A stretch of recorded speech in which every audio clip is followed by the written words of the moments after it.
Hello, everyone. Welcome to this special edition of 3 News Now. It's Tuesday, September 29th. I'm Stephanie Haney. The very first presidential debate between President Donald Trump and former Vice President Joe Biden, both contending to be elected on November 3rd. President Trump to be reelected, former Vice President Joe Biden as the challenger. That debate has just concluded, and I have your recap for you with live fact-checking that was done by our Verify team. And the conversation surrounding this debate, largely on social media, was that it was difficult to watch. We saw the two contenders for president to be considered on the November 3rd election talking over each other for much of the time. Moderator Chris Wallace having a difficult time getting control of the debate, often telling both men to stop speaking over each other. But we will do our best to sort of wrap up what the conversation was. There were times where it was difficult to make out what President Donald Trump and former Vice President Joe Biden were saying as they continued to speak over each other. At one moment in the debate, moderator Chris Wallace had to tell the two men that he thought the country would be better served if they would not speak over each other and would allow each other to speak individually and agree to the time allotments that both of their campaigns did agree to. We didn't see a lot of that, but here's what we did see. 5 weeks out from the election, 6 days from the voter registration deadline here in Ohio, we'll get to what we saw at that presidential debate. People were watching, by the way. Our senior reporter, Andrew Horansky, who was on site at the Cleveland Clinic's main health campus where this debate was held tonight, said this. He tweeted this. You could catch this in our live blog. Outside the Samson Pavilion, international news crews are huddled around their laptops watching the debate. One reporter did a live shot to say, "Good morning. The world is watching." The world was definitely watching this debate. So let's get right to it. The very first topic right out of the gate from moderator Chris Wallace was about the Supreme Court appointment. Very few surprises, I'll say, in what both camps had to say at this debate. President Donald Trump said that the Democrats would do the same thing if they were in his position, and they would nominate an appointee. He made the point that then President Barack Obama did try to nominate a potential appointee in 2016 with Judge Merrick Garland. However, that was not put to a vote in the Senate. And as we expected, former Vice President Joe Biden said that because the election is already underway, because we are so close to the election, just 5 weeks away now, that the appointment should wait. So here's our first fact check from the Verify team. The claim was from Joe Biden. He said that he said to President Trump that the Supreme Court is now trying to get rid of the Affordable Care Act, which will strip 20 million people from having health insurance now. That claim is true. Both the Urban Institute and the Kaiser Family Foundation estimate that the Affordable Care Act currently covers 20 million people who would otherwise be uninsured. The Urban Institute estimates those 20 million people would immediately be uninsured if the ACA were repealed. And both of those reports say that the passing of a separate insurance plan could offset those numbers. But as of tonight, as of this fact check from our Verify team, no replacement bill for the ACA has been passed. Moving on to discuss COVID-19, here's another fact check from our Verify team. The claim was from Vice President Biden that 10 million people lost health insurance because of the recession. That is mostly true. According to a report from the Economic Policy Institute, 12 million Americans may have lost health insurance since February. That's based on the fact that most U.S. workers rely on employers for insurance, and when the COVID-19 crisis hit, millions of people lost their jobs. But the Economic Policy Institute has not calculated yet how many of those laid off workers were able to get on public assistance, therefore continue some type of health insurance. So while millions lost employer-provided insurance, some may have been able to find coverage from another source. And final numbers on how many people lost health insurance completely will not be available until next year. Another fact check here from our Verify team.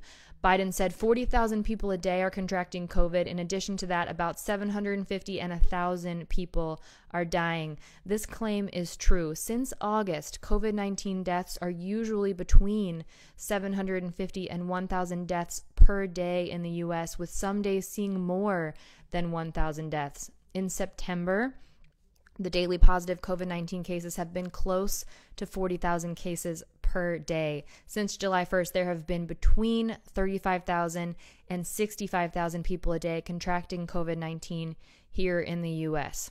The issue of President Donald Trump's taxes did come up. He was pressed on that New York Times report that said that he paid only $750 in federal income tax in the 2016 tax year and also for the 2017 tax year. So when pressed on this, it took him a moment to answer, but Trump then said that he paid millions in taxes for 2016 and tax year 2017. It was at this point in the debate when things started to get particularly difficult to control. And at this point, Chris Wallace said, "I hate to raise my voice, but I think the country would be better served if we allowed both people to speak with fewer interruptions." The conversation then moved on to the records of President Donald Trump and former Vice President Joe Biden. There was a claim made by President Donald Trump that 300,000 veterans died because the Obama-Biden administration could not provide them with adequate health care. We need to provide some context here because Trump is citing a real report, but the story is a bit more complicated than the president made it sound. A report from the Department of Veterans Affairs Inspector General in 2015 said this: as of September 2014, more than 307,000 pending records, that's based on enrollment status, or about 35% of all pending records, were for individuals reported as deceased by the Social Security Administration. That's referring to their enrollment for VA healthcare when they talk about that pending enrollment status. Then after that, it said, however, due to data limitations, we could not determine specifically how many pending enrollment status records represent veterans who applied for health care benefits. These conditions occurred because the enrollment program did not effectively define, collect, and manage enrollment data. So in addition, VHA lacked adequate procedures to identify date of death information and also implement necessary updates to the individual's status. So here's what that means. The exact numbers of veterans who were actually waiting to receive health care is unknown, and that when exactly they died is unclear for some veterans. The report also said this: records for deceased individuals have remained in a pending status without detection for many years. One example in that report gave the problems with the system was the case of an individual who had died in 1993, whose record was placed in a pending status in 2009 and had remained there since. So what we're looking at is a record-keeping issue with the VHA. So it's impossible to say exactly how many of those veterans had actually died waiting for health care and how many of those deaths actually occurred during the Obama administration because of those issues with the record keeping. Now, as we expected, there was also a category of the night devoted to race and violence in our cities. Biden, on reimagining policing, was asked what he meant by that by Chris Wallace. Biden said that he is not for defunding the police. He said he is for more funding. Former Vice President Joe Biden said that he wants to include funding so that psychologists and psychiatrists can go with police on mental health calls. He said that he supports community policing, where police can actually truly learn their community. Regarding protests that have happened in many cities, as there are people protesting racial injustice and those protests that have resulted in violence and destruction in those cities. The issue was brought up about Portland, Oregon, and how there have been protesting for more than 100 straight days in that city. Chris Wallace pressed former Vice President Joe Biden on whether or not he has reached out to any of those Democratic leaders in such cities.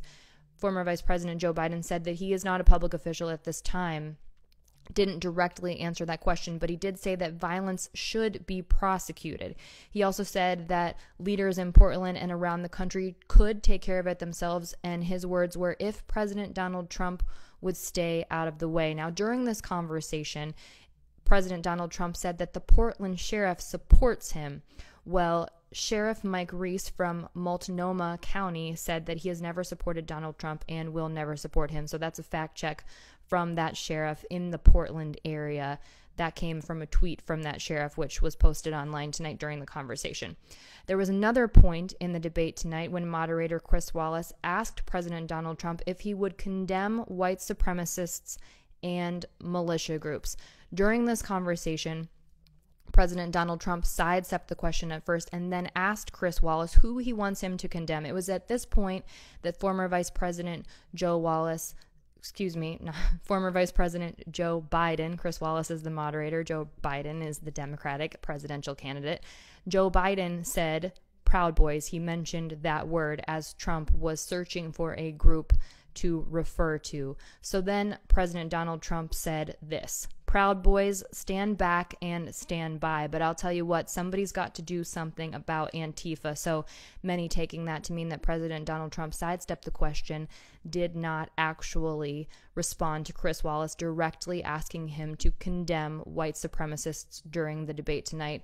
Former Vice President Joe Biden responded by saying Antifa is an idea, not an organization. That's something that has been determined by the FBI and other organizations within our federal government. And then, of course, the conversation turned at one point to the integrity of our election and what that means as we look towards the election coming up in just 5 weeks. Former Vice President Joe Biden said that people should go to iwillvote.com to learn what the voting situation is like in their states. He also said that the FBI director has said there's no evidence that mail-in ballots are sources of cheating, and noted that President Donald Trump himself votes by a mail-in ballot in Florida.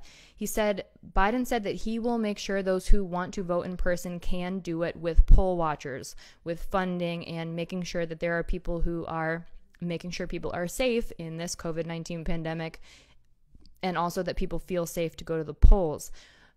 Joe Biden said that President Donald Trump is trying to dissuade people from voting and that people should vote whatever way is best for them, and that Trump is trying to dissuade people from voting with his comments about concerns of the validity of the election. Former Vice President Joe Biden did say that he will accept the results, whatever they are, and that if President Donald Trump doesn't accept the results, in the event that Biden wins, it won't matter because he won't be able to stay in power. Now, when President Donald Trump was asked about this, he continued to say that unsolicited ballots are a disaster and that the only way that he'll lose is by fraud, and that he is counting on the Supreme Court of the United States to look at ballots. This is something that people have talked about a lot when it came to the discussion of the appointment of a Supreme Court justice by President Donald Trump.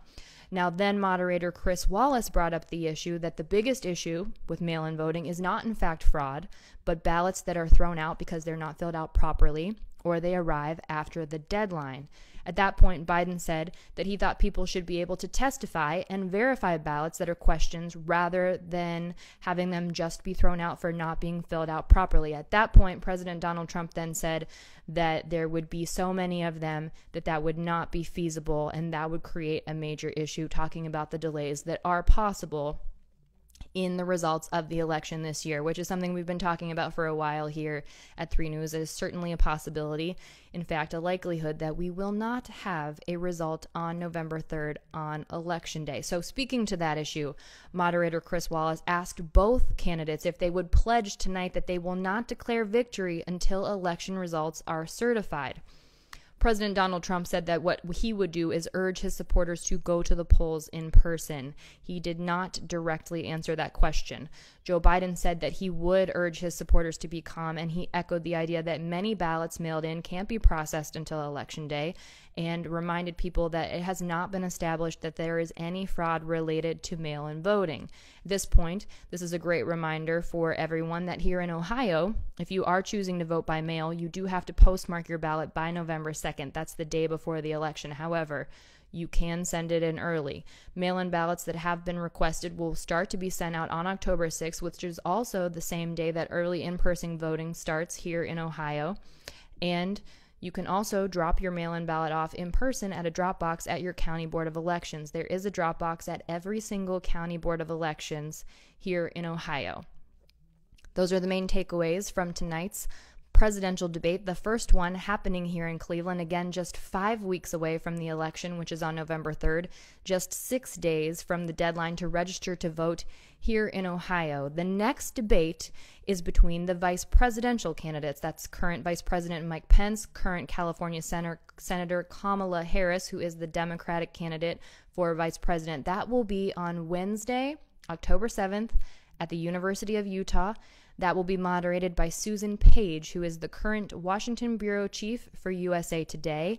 And then about a week after that will be the next presidential debate. That will be on Thursday, October 15th. That will be in Miami, Florida, moderated by Steve Scully, who is the senior executive producer and political editor for the C-SPAN TV network. We'll continue to have even more verified team fact checks on our website on WKYC.com and on our WKYC app. We'll also have coverage on What's Next at 11 p.m. on WKYC On the Air, which you can stream for free in our WKYC app. And I'm sure there will be plenty more for us to talk about through the evening tomorrow. Keep glued to WKYC.com, also on the air on WKYC and all of our social media channels for all of the discussion following tonight's debate. Thanks for being here. Appreciate you. I'll see you tomorrow for the next episode of 3 News Now. Everyone, stay safe, be well, enjoy your evening. I'm Stephanie Haney.